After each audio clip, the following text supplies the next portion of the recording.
17, l'anniversaire. Avec le recul, j'ai l'impression que nous avons longé tous deux un chemin semé d'embûches. Comme des explorateurs, nous avons mené notre mission à bien et regagné le port enrichi de la plus merveilleuse des expériences. Ce n'est pas sans peine que nous sommes parvenus à avoir un véritable échange. Je ne peux m'empêcher de sourire en écrivant ces lignes, sachant que par la suite, parler deviendrait notre principale occupation. Je pense que notre difficulté à communiquer venait de notre inexpérience. Après tout, il n'avait jamais vécu son état de grand-père auparavant, et moi, je n'avais jamais été la petite fille de personne. « C'est quoi l'accent de grand-père » ai-je un jour demandé à papa. Pour satisfaire ma curiosité, j'avais trouvé une nouvelle méthode qui consistait à interroger papa et maman à tour de rôle et toujours séparément. C'est un mélange de yiddish, de polonais, de français et d'anglais. Un sympathique cocktail, tu vois. Et c'est quoi exactement comme langue, le yiddish? C'est le patois que parlaient les juifs originaires d'Europe centrale. C'est un mélange d'allemand et d'hébreu. Ce sera bientôt une langue morte. Très peu de gens le parlent encore. C'est dommage, conclut papa tristement. Quand il venait me chercher à l'école, ce qu'il faisait de plus en plus souvent, nous cheminions côte à côte, muets. J'avais beau me creuser la tête, je ne savais pas de quoi l'on pouvait parler à un grand-père. Il ne me facilitait pas la tâche. Si au moins il m'avait posé des questions, j'aurais pu lui parler de l'école, de mes copains et copines, des films que j'aimais. Mais les mots restaient coincés au fond de ma gorge.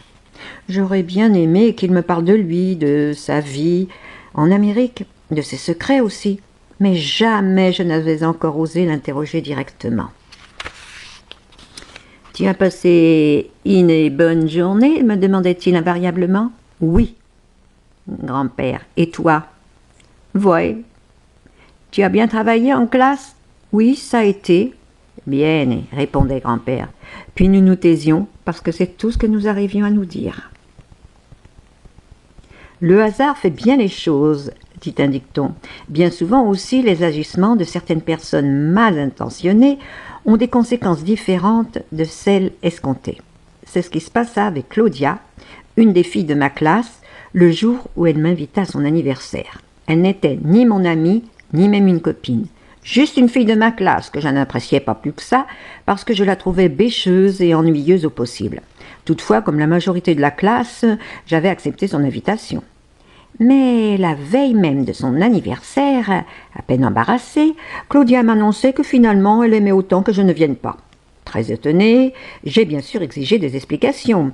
Et, devant mon insistance, elle a fini par me lancer « C'est pas moi, c'est ma mère qui ne veut pas. »« Ta mère? Mais pourquoi? Elle ne me connaît même pas. Je ne l'ai jamais vue, moi, ta mère. »« Mais qu'est-ce que t'es lourdingue? N'insiste pas.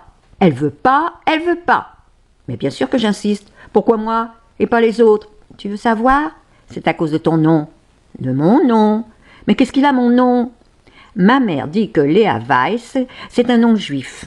« Mais bien sûr que c'est un nom juif, dis-je, alors si verte de rage que je me sentis obligée de prendre l'accent de mon grand-père. Et alors, qu'est-ce que ça change?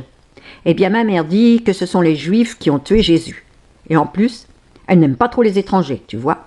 Sur ce, Claudia tourna les talons en me laissant planter là, au beau milieu de la cour de récré. Je n'y comprenais rien à son histoire. Qu'est-ce que j'avais à voir, moi, avec la mort de Jésus? Et je ne suis pas étrangère. Je suis née à Paris. Et puis ça changeait quoi, ça aussi?